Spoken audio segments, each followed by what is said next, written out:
Over the next few years, Ryan Day has the opportunity to improve on the foundation that he has set up at Ohio State. How does he improve on said foundation? What are realistic expectations for Ryan Day over the next 3 to 5 years? Today, we will have part 2 of my conversation with Mr. Jeff Hunt from the Off the Ball Network on realistic expectations for Ryan Day. You'll hear all that and more right here on Locked on Buckeyes.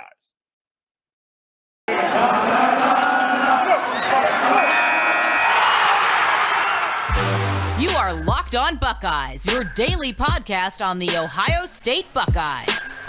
Part of the Locked on Podcast Network, your team every day.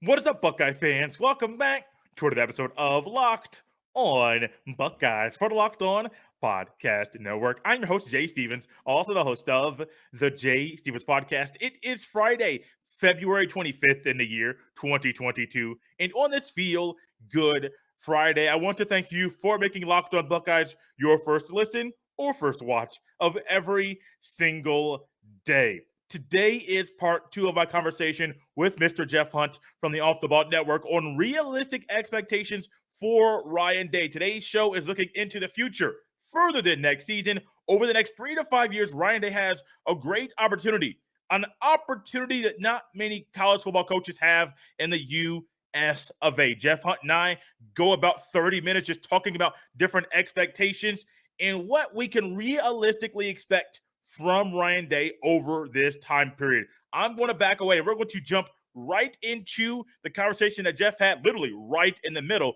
on realistic expectations. I hope you enjoy it. One of the best things about Ryan Day and him being at Ohio State is that he loves Ohio State. He loves Columbus. He loves the athletic department. He loves the people he works with. He loves the young men that he has brought into the campus. He loves the people that are working and he loves everything about the place. He loves it. But with any person that loves something, there's going to be not just immediate expectations, but Jeff, as we know, you have a job, you have a family, you have kids, you're married. There's expectations with your household, with your family, that they expect you to do certain things. You have a boss at your job. Your boss expects you to do things, not just immediately, but also over the long term. May it be the next 6 to 12 months. May it be the next 2 to 3 years. There are expectations with your kid. I'm not a father, but I do believe that when it comes to raising a kid, you're expected to hopefully keep that youngster upright. Hopefully don't steer him in a way where he's going to be in juvenile detention or eventually getting up in jail. I'm laughing on purpose because Jeff knows, there's expectations as a dad and as a parent that are not just immediate, but also over the long term as well. When it comes to Ryan Day, we talk about the expectations of the immediate, this upcoming season. But I do believe the long-term, let's say 3 to 5 year expectations of Ryan Day, they're going to be way different than almost every coach in the country. If you take Nick Saban almost out of that, because Nick Saban is going to be retiring in 2028 or 2027 or something like that, his expectations are going to be similar, but he's kind of like that guy, the old dinosaur, versus we don't have to have our own expectations because his are kind of set in stone. We walk down the park. Oh, we expect Nick Saban to go to the playoff. We expect this. And I start there on purpose because I talked about it on Wednesday, how Alabama's a gold standard. Nick Saban's a gold standard. Jeff talked about it on Wednesday about how you look at these schools in the South in Alabama and Georgia. Their players look different. And I don't care where you come from. I don't care if you're a young football player or you're a casual college football fan. You can look at what you saw in the national championship and look and see what you saw against Ohio State, Michigan, Ohio State, Nebraska, Ohio State, Penn State, and say, there's a difference in look and size and speed between what's going down between Alabama and Georgia and what Ohio State is doing in the Midwest. So over the next 3 to 5 years, Jeff, I do think expectations for Ryan Day will be in a place where people expected Urban Meyer's teams to kill it in recruiting. They expected Urban Meyer's teams to have the best speed in the country, collective speed in the country. They expected Urban Meyer's teams to run a certain type of offense. I think we're going to see very, very quickly, we're going to expect a certain thing from the offensive Ryan Day, for the defensive Ryan Day, and also from the team as in the success that they have. I don't know how quickly we'll be able to get to that point, but I do think, though, over the next 3 to 5 years, Ryan Day's expectations, he's still a first-year coach in this time period, but he's going to be a seasoned coach. And I do think that if he's not ready, talk about the sports talk radio in the South, Columbus and people in the Midwest might be saying, "Hey, Ryan Day, you're at Ohio State. Keep the standard high." I think he could do that. Yeah, I think he can. We talked about that on our other show, but that's the thing. And for three, the main thing he has to do is it's got to be consistent. Again, you can't have we can't have a good quarterback and then a bad defense and then maybe a good, you can't do that. Like, the defense has to be, one of the best in the country. You got the players. It's not that hard. They got to be one of the best in the country consistently. You got to be able to depend on them. The offense can't take a step back. They don't even have to be as good as they have been because they've been off the charts. They just have to be consistent and good. They have to be able to score when they need to. Something I really need to see, obviously the expectations are national title. Like, I think if Day doesn't win a national title in the next 4 seasons, they're really going to start talking about, he like, might not be here if that doesn't happen. Exactly. They're going to be talking about who's next. It's no longer this myth that it's about beating Michigan. That's done. Like, that's like you said, it's an afterthought. That's just implied. But that's the results we want. Another thing I need to see is, like, we need depth. Like, we can't always, we're so worried about a player going out and, like, who's behind him. This program should be way beyond that. Like, they should be too deep across the board. Alabama and Georgia both had significant injuries at the end of the year, plugged another guy in and got to the national title game and played at a really high level. We're so concerned about, like, if Stroud or Henderson or any of these guys, limp off the field, we're like, oh, here we go. Like, it shouldn't be that drastic if with the recruiting we've had over the last 5 to 6 years. I need to see some depth. I need, there needs to be, the rotation at linebacker needs to be 4 or 5 starters, not trying to figure out, like, who can stay on the field. Like, that's ridiculous. Defensive backs, like, we got really thin at defensive backs over the last couple of years. Some injury, but, like, it shouldn't be so devastating to lose a guy and then you're plugging freshmen in, hoping that they play good. Some of them do, some of them don't. So really just need to see more depth because, and like going into this season, everybody's like, okay, Alabama will be good. We don't even know why. Like, I haven't went through their roster yet and saw who, but we know I have not had time to do that. I will do that in the summer, but I just know they'll be good. I'm not like I'm not worried about their roster turnover every year. And Ohio State is really close. I know, again, we sound negative, but we're talking about winning the national title. We're not talking about being really good. We're talking about winning national titles. The turnover's got to be better. The development, we talked about that. It's just, that's what I need to see is there's just too many holes in a team this good's roster that it concerns me greatly, especially this past season was really, like, way too many guys that didn't look like they were good enough to be a starter for Ohio State, as cruel as that sounds. As Jeff was talking about the depth that he's looking to expect Ohio State to have over the next 3 to 5 years, I immediately, in my mind, went back to the most recent national championship winning season. Braxton Miller goes down right before the season starts. Might I add you? Right before the season starts, he goes down. Now, luckily, there's a quarterback behind him that could run a similar offense that Braxton Miller would run at Ohio State. It's Urban Meyer. He likes his quarterbacks to be able to run, pass a little bit, be very agile and athletic, and JT Barrett fit the bill to run the Urban Meyer offense. In the Michigan game, JT goes down. And so you're thinking about no Braxton, no JT, and the third-string quarterback is not the same skill set of the other two. But I don't think anybody on the team – I talked to Tyvis Powell about this on this show. I don't think anybody on the team believed that, wow, his name just escaped me. Cardale Jones was going to flop or fail in the Big Ten championship. I don't think anybody out there believed that was going to happen. They had the utmost trust and belief in him as a player because they knew he could sling the rock. They knew the offense would be different. They knew that the plays they could run with Braxton and JT, they could not run with Cardale. However, there was depth there at that position. as I look at the position right now going into this upcoming season, and they're looking forward over the next 3 to 5 years, we got CJ Stroud. You got Kyle McCord, who has a year under his belt. Then you have a newcomer in Devin Brown, who I do think will be a phenomenal piece in Ryan Day's offense. However, this year you have a good starter who probably should win the Heisman. You have a backup who probably will start the following year. Then you have a guy, Devin Brown, who's a developmental type of talent, but I do think has the tools currently to be very, very good. Take that with the other positions out there that Jeff talked about. Look at Alabama's roster. You don't care who's on the roster. Like, Yeah. it's in February. Jeff and I recorded this on February 20th. We're going to play this throughout the week because getting ahead and things like that. No, don't nobody care about who's on the roster at Alabama. It's a foregone expectation that the depth on the team from the previous year will simply just slide up. Yep. And they'll be phenomenal when they slide up into that role.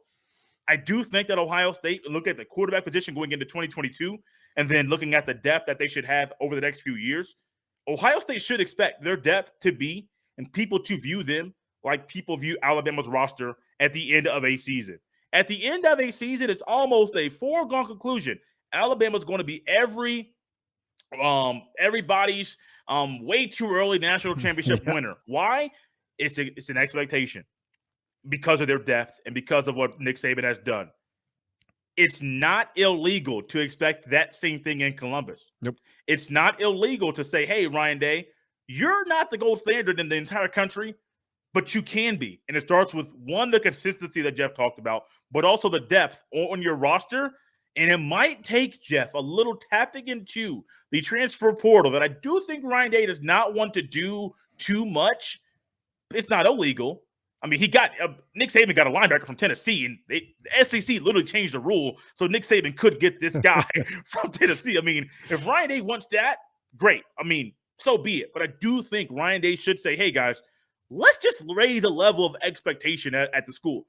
Over the next 3 to 5 years, our depth needs to improve so that at the end of every season, everybody looks at us, the name of our school, not the roster, the name of our school, and say, we are expected to win the national championship next year. They don't have to know anything about the depth, our roster, our players recruiting, nothing.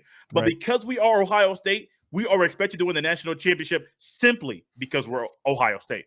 Yeah, absolutely. And we thought that was going to happen, coming out of 2014. I can remember listening to all the podcasts, all the Jeff and Jay's in the Southern world were like, that's it. Saban's lost his grip. Urban's taken over. He's going to run everything. Huge disappointing loss the next year by probably the best Ohio State team that didn't win anything. And then all of a sudden, you have the NFL draft. They basically take our entire team. That's awesome. Still, we're really good since then, but that turnover depth has never quite been back like it was, like we thought it was going to be year after year. Some positions have been. We've been, fortunate on the defensive line. Last year we think took a dip. I hope that was because of coaching and not because of players. I think most of it was. So, but we have seen a slight. It's crazy to say when you look at the season Ohio State just had and how good they were in several of their games, but it really felt like every team that they played, even the Big Ten teams, felt like the Ohio State, they could get them. Like they didn't feel overwhelmed going into the game. And the only one that complete, like Michigan State, like they didn't see that coming. That's one of the most deciding victories I ever saw. But you knew when you went to the Michigan game, this was the year they actually believed that they could take Ohio State down. And you're talking about an Ohio State team that was headed to the playoffs. So what that means, the opposing coaches in the film room and the players, when they're watching tape, they're seeing what me and Jay Stevens see. Like they're seeing the weaknesses, they're seeing the holes, they're seeing where they can attack, they're seeing, all these things that we're seeing. And it culminates if you play a good team, they expose that. I think it would have happened in the playoffs too. If Ohio State makes the playoffs, Georgia and Alabama, either one probably would have done the same thing. Like, so it's not, just because you're a fan, if you look at the tape and you see the weakness, that means the other coaches do too. That means the other players do too. Everybody sees it. And that means Ryan Day sees it. That was some of our gripes about him. Like, you're seeing it too. Like, we're not, like, we got to fix this. Like, what are we not doing? Like, what are your options? So it's the next 3 to 5 years. They basically, they need to keep this ball rolling. They got to win playoff games. They got to win a national championship. the players coming out of 5 years from now, it ought to be another NFL draft with, Ohio State having 3 or 4 guys going to the first round. The quarterbacks ought to keep coming in. They ought to constantly be wondering, like, can this quarterback keep his job because this next quarterback is so good? That's what it needs to be. I don't want to. We took a baby step back this year, even as good as we were, and we need that to be, the outlier. We need to start stepping back forward. If you're wrong on a player, that's one thing. But like Jay said, if you're wrong on a player, but you've got a good backup, you're going to be fine. If you're right now for wrong on a player, which I don't think we are wrong on these players, but there's a couple of them that you're like, they didn't make the impact that we needed them to make, and it hurt our team. I think about that defensive line that should have been so good, and I really think that that hurt the team overall. And again, I think it's coaching. I honestly think that Day's done everything to remedy that with his hiring and everything. So I'm optimistic. But also, I watched the tape and I'm like, wow, this is, Jay's pointed out that the defensive backs had a lot of problems last year in coverage. And a lot of it was technique. And, those are the things that you just can't do as a top tier program. Jeff, you mentioned the first round draft picks in the NFL draft, and I think that Ohio State should have an expectation about how many first round draft picks they have. No, I'm not saying they're going to have a first round quarterback drafted drafted in the first round every year. That's crazy. Yeah. That's insane. Nobody's going to do that. I mean, even NFL executives are like, wait, so this school's putting out this many first round quarterbacks year after year after year. Like, what are they doing down there? Are they finding a way to just get some type of steroid that's legal to put it into the players that they're going to be first round draft picks? Like, that's insane. But I don't think it's insane to say that Ohio State could possibly have a first round offensive lineman every year. They should have, and they could easily, and I'd say easily because Jeff and I are literally raising up the expectation right here in front of you. So maybe you think like, Jay, you're crazy. Alabama's a gold standard. That's going to be that way forever. It's not. It was a time period. Nope. Go back 15 years ago. Mike Schuler. Literally 15 years ago. Go back to 15 years ago and look at Alabama's record. Look who their coaches were. I think they had a quarterback named John David Booty. I think there were guys on their team that were not that good. It was a dysfunctional mess. You look at the Miami Hurricanes. Now, they weren't that bad as Miami. But Alabama was not the Alabama that they are right now. Alabama really didn't start flourishing until Colt McCoy's injury in 2009 BCS National Championship game. And then it really flourished because of the playoff. I don't think Nick Saban gets all these rings if the playoff is here. However, I could be wrong because it's harder to get to the national championship if the BCS stays. But Nick Saban has really found a way to flourish at the end of the BCS era and then during the college football playoff era as well. But people expect Nick Saban to get all these first round draft picks every year. I think, what do you have, like five people are like, what's going on to Alabama?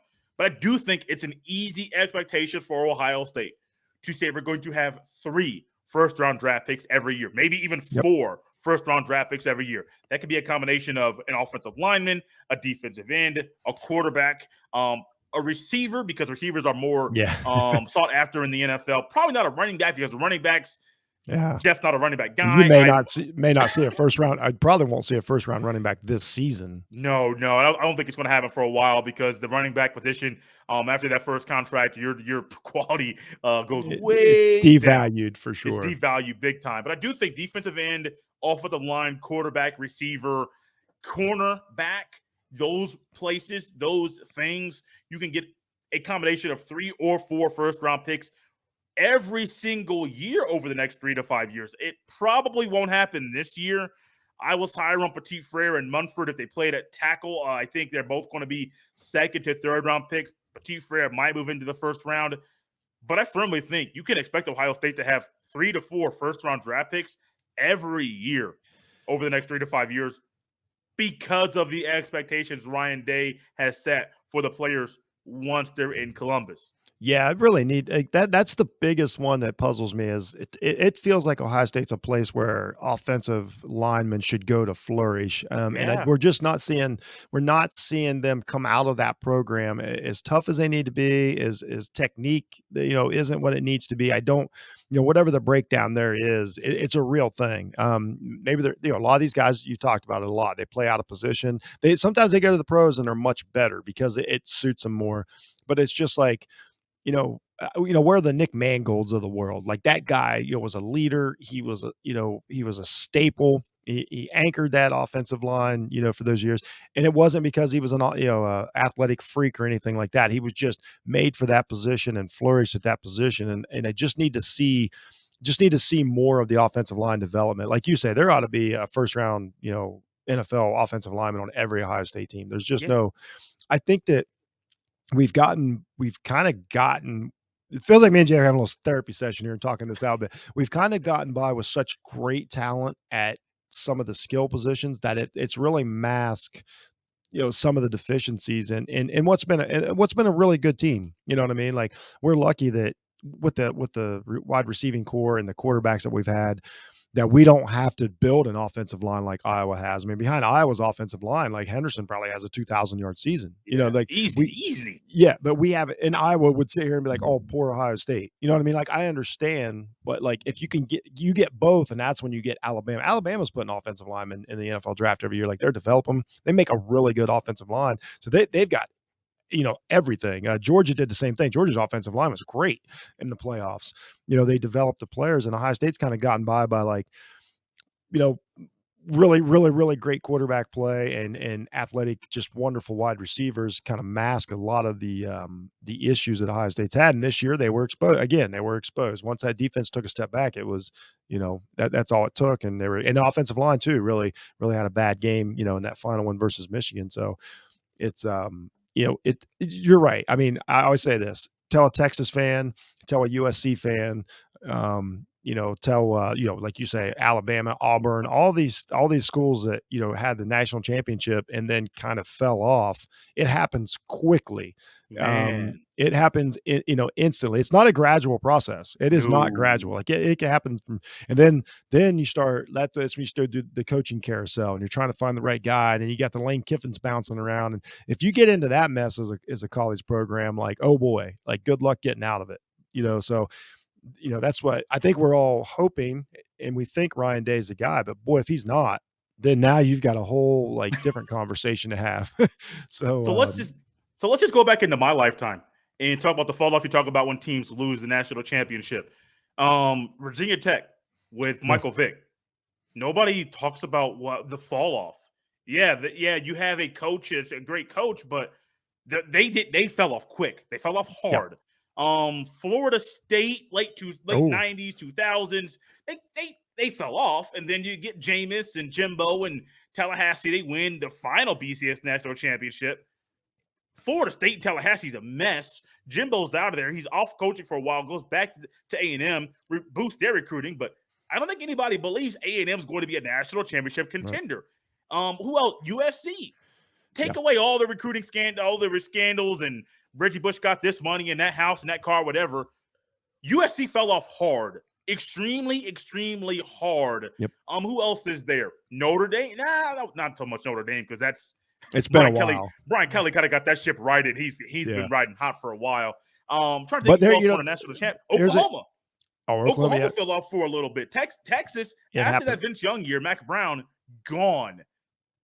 My bad, I cut you off. No. I was just going to say Notre Dame, to your point, an example of them is talk about getting the wrong coach and setting your program back. They got Charlie Weiss, and that destroyed that program for years. Like that's all it takes. That's how quickly it is. Getting a hot NFL guy is not always ideal, and he was not a head coach in the NFL. No. He was a coordinator. I think Romeo Crennel got a job after he left New England too, and went to Cleveland. Wasn't too hot. I'm sorry. Didn't mean to bring up old memories, Browns fans, but things didn't go too well there. It's very, very hard to sustain the success that not only a head coach wants to sustain, but also what Ohio State has sustained over a 20-plus year span. Yep. You go back to Jim Tressel, I think about 20 years now. What Jim Tressel started in the early 2000s, in Ohio State, the brand has sustained this long run, not just in running the conference, but also there's an expectation around the country for Ohio State. Fans don't want that fall off to be, hey, we're Miami. We started in the 80s. We had Howard Schellenberger and then all these other guys. And all of a sudden, we bring in Larry Coker, who flourishes with Butch Davis's guys. She got a national championship. They lose to Ohio State in the national championship, the Fiesta Bowl. And then Larry Coker had, I think, a few 9-3 seasons back to back to back. But there was turmoil, there were issues, and it wasn't all Larry Coker's fault. It was just he was not the right guy Yep. to sustain the success that was there at Miami. Miami has not been the same, not been the same since that Fiesta Bowl loss. I think it goes to not him. Well, hey, he's part of it, but the administration bringing in the wrong guy. I believe Ryan Day is the right guy. I could be wrong. I've been wrong once. I could be wrong again. You want the things that Jeff and I have talked about to get better and to happen because that fall off is ugly. Ooh. Something else I want to end this show with, Jeff, is I want and I kind of expect Ryan Day to get the success at the linebacker position that Ohio State is used to. We have not wasted. We have waited a long time. Jeff and I have been recording for almost an hour now between two separate shows. It's been a fun time chopping it up with Jeff Hunt from the Off the Ball Network. But if we take Steel Chambers away, who was the bright spot? You want to give me Tommy Eichenberg with 17 tackles in the Rose Bowl? Okay, great. You want to give me Cade Stover, who only had 3 practices before the Rose Bowl? Great. You want to give me Cody Simon? A hard pass. He's good, but he's not the type of linebacker that you're expecting at Ohio State. You want to give me previous year? You had Baron Browning and Pete Werner. Pete Werner was a developmental talent, but they were good, solid pieces. There's something lacking at Ohio State. Not only at the D line, not only at the defensive back position, not only at the O line, not only at the running back. I think quarterback and receiver are the only 2 solid position groups Ohio State currently has right now. Yeah. Even running back, things were not ideal with their rotations and the running. Ohio State should have had more rushing touchdowns, should have averaged 250 rushing yards on the ground easily. I do think I have an expectation for Ryan Day to get that linebacker position back to where NFL executive scouts, coaches salivate and drool when they see Ohio State linebackers play football. Does it start with Cade Stover this year and him playing his proper position? Maybe. Does it start the year after? Hopefully not. I hope it starts this year because I do think you get that LB position right immediately. Jeff, want to talk about how recruits talk and these guys talk to the guys in high school? They say, hey, man, look, we know Ohio State had issues at linebacker for a year or 2. Hey, go there. Go there. That's an LB factory, and those guys will get you right and prepare you to not only flourish at college football, but also flourish and possibly be good and have a long NFL career.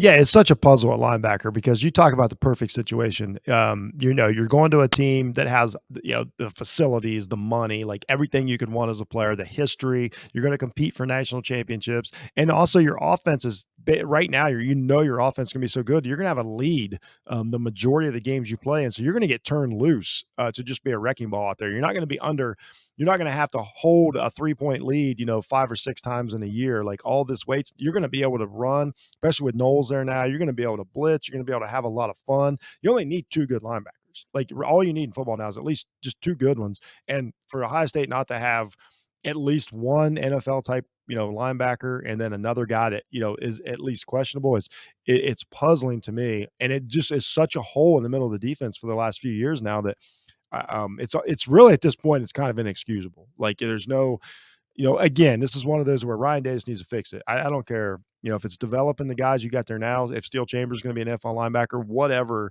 But, I know with the portal, has some guys coming in. It's going to be totally different this year with the Leo and all these things that Knowles can do with the linebacker. But if you can't flourish in this defense, you probably shouldn't be on the field.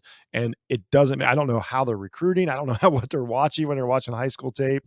I don't know what, I don't know what the hole is in it, but that has to be addressed. Like we can't go into another season like that. We just absolutely can't. It's a beloved position by Ohio State fans. Like they will really cling to a great linebacker, whether it's even Brian Roll, who was just pretty good. We love that guy. We latch on to these guys, and it felt so empty last year. It's like could never quite just gravitate to one of these linebackers. A, you didn't know if they were going to be in the game, and B, the mistakes they made were, some of them are just, it's so tough to watch that it makes you angry. So you don't want to be mad at the kids. So you just kind of move, you just avert your eyes, the linebacker play last year. I only laugh when Jeff talks about you don't know who's going to be on the field.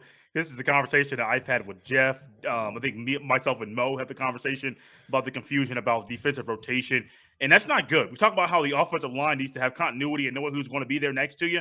I think that's part of the reason the defense did not flourish in Oh, yeah. 2021. If you don't know who's going to be on the field, if I'm a linebacker and I don't know who my D tackle is in front of me, Yep. how can I trust that guy if I don't know what he's going to do? And so I'm supposed to do my thing, but maybe at some point my D tackle is going to say, look, I'm going to do a false step on purpose, make the guy think I'm going to do something. He's going to do what he's going to follow my false step. It's going to open up a path for you. Go get the tackle. Those are things that are talked about.